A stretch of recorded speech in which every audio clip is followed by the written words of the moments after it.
இருக்கா? ம். அப்பா என்ன சொல்லுவாரோன்னு யோசனையாவே இருக்கு. அவரு திட்டதான் செய்வாரு. அதுக்காக நம்ம லைஃபை விட்டு கொடுக்க முடியுமா? லைஃப்ல ஒரு சில டிசிஷனை ஸ்ட்ராங்கா எடுக்கணும் பிரியா. இல்லனா லைஃபே வேஸ்டா போயிடும். அதான் வீட்டை விட்டு வந்துட்டல்ல, அப்புறம் என்ன? சரவணன் வந்துட்டானா? அதெல்லாம் உங்க அண்ணன் பக்காவா ஸ்கெட்ச் போட்டு தூக்கிட்டாரு. இந்நேரம் கோவிலுக்கே போயிருப்பாங்க. போன உடனே உனக்கும் சரவணனுக்கும் கல்யாணம் தான்.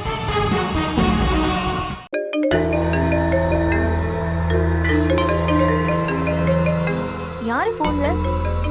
என் ஃப்ரெண்ட்ஸ். போனை கட் பண்ணு, ஸ்விட்ச் ஆஃப் பண்ணு. எதுக்கு?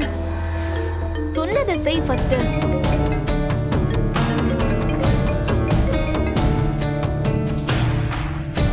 ஏன் போனை ஸ்விட்ச் ஆஃப் பண்ண சொன்னீங்க? சேஃப்டிக்கு தான். கல்யாணம் முடியற வரைக்கும் நீ யார்கிட்டயும் பேசக்கூடாது. ஏன்? பேசினா என்ன? நீ ஏதாவது உளறி வச்சு அவங்க உன் ஃபேமிலியில ஏதாவது சொல்லி கடைசி நேரத்துல கல்யாணம் நின்னு போச்சுன்னா இவ்வளவு தூரம் ரிஸ்க் எடுத்ததே வேஸ்டா போயிடும் பிரியா. நீயே ரொம்ப சென்டிமெண்டா இருக்க.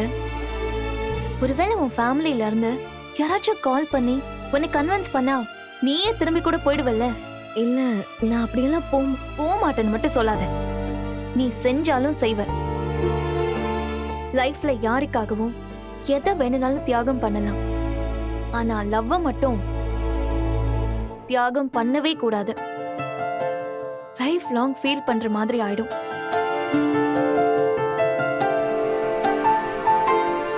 நீயே கொஞ்சம் யோசிச்சு பாரு.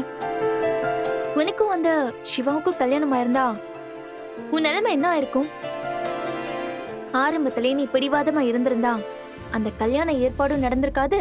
சரவணன் கூடயும் நீ முன்னாடியே சேர்ந்திருக்கலாம்.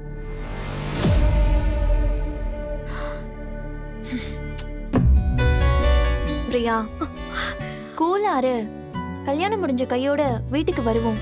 எல்லாரும் உன்னை ஏத்துக்குவாங்க.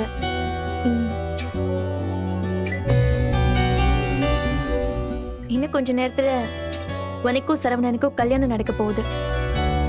அதுக்கப்புறம் லைஃபை எப்படி வாழணும்னு யோசிச்சுட்டு சந்தோஷமா வா. ஸ்மைல் பண்ணு.